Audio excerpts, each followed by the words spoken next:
Bad for your diet, but good for business. McDonald's profits growing last quarter.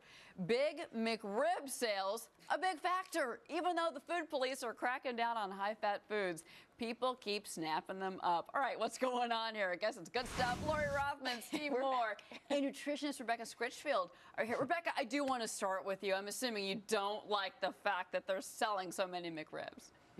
Oh, yeah, I don't like that at all. I mean, they're really not that good for you. I mean, what's in that meat anyway? It's formed. I love that there's no real bones in the McRib. It's just kind of fake bones. So I'm certainly not jumping for joy that these high-fat, high-salt sandwiches are flying off the shelves. But when you put them on the dollar menu, people see a value in that, and I guess that's what they're doing. Steve, I know you're laughing, but look, I'm sorry, but people like bad food. I mean, that is just life. I mean, I love chocolate chip cookies. I mean, it's kind of sick, but I'm going to eat them if I want them, Steve. You can't deny people what they want.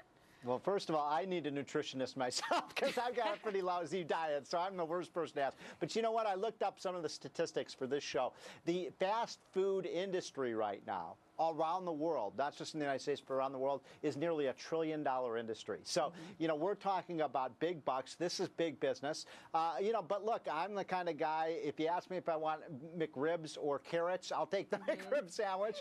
And I guess what I'm saying, though, is this is an important industry for jobs, for business, and for the stock market. And I think that's what we're seeing right now. You know what, Lori, what we saw in the business side of this was you would see these stocks rise because people were drinking, they were going for like beer, and they were going for mashed potatoes and the Sins. They were. Can I just say, Cheryl, you agree with me on your chocolate chip theory. Everything in moderation. Yeah. Right? Yeah. McRib's I can agree with that.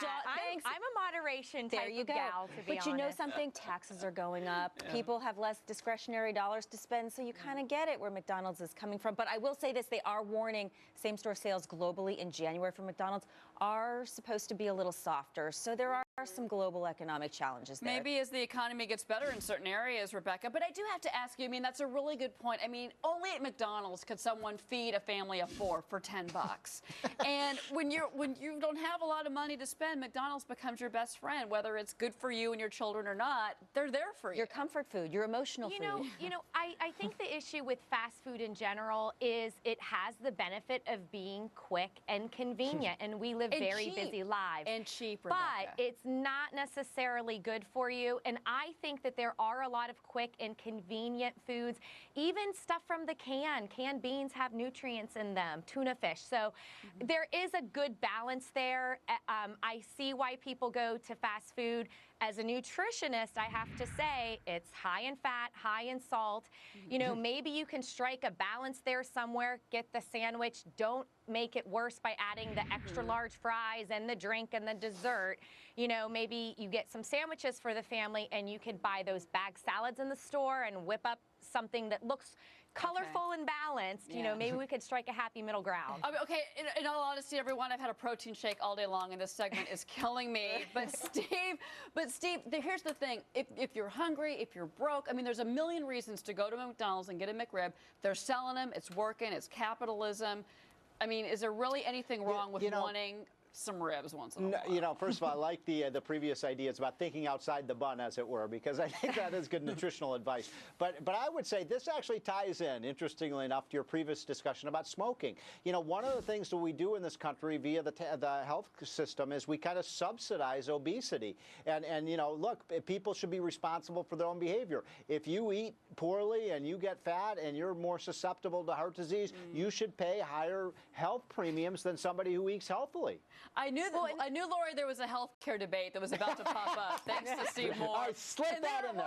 There it was. And you know what? Hey, okay, fair enough point. Yes, it does drive up healthcare costs. We know Mayor Bloomberg here in New York trying to curb the fad, Our nanny state here in New York. It's frustrating. But still, again, I'm going to go back to my comment and my belief in everything in moderation. Sometimes if you eat a little stuff that's bad for you, it makes you actually start to crave the healthier stuff, and you satisfy that urge. I know for my kids, you know, I'll bribe them with fast food. They're 5 and 3, but you know what? I stick the apples in there instead of the French fries because there are healthy choices on the item, so you can kind of mix it up up a little bit. So I'm a fan of fast food. Just mix it up in moderation. Rebecca, fast food is a really good, convincer to do your homework, to behave, especially when you're just, 5. Get back in the kitchen and practice those cooking skills as well. And, keep in mind with respect to healthcare is it's not just obese people. I mean, plenty of thin people, they eat the junk food too, and they get high blood pressure and heart disease and everything like that. So I'm always really cautious about that. It's more about your behaviors and what you do overall. Question. One big question. Can you advise me, which fast food restaurant provides the most nutritional meals? Oh, good one. Oh my gosh, I would not touch that question with a 10-foot pole. Come on. Is it Burger I'm pleading King? the Is it fifth. Subway? Your kitchen, Mom's kitchen. Nah. Oh, well, they've already lied to us about the size of the sandwiches. We've already had that discussion earlier on in the show. Oh, you missed a good time there. All right, Lori, last word. I know you're very healthy. I know please. you've got the kids. No, I'm the worst. Last word. You're way too Are you kind. going to give the? Are you going to give? Am I bribing my kids tonight? With Absolutely. McRibs. With McRibs. I'm not a fan of the McRib, the dollar menu. I like the old, Okay. the quarter pounder with cheese. It's just, if it ain't broke, don't fix it. Rebecca.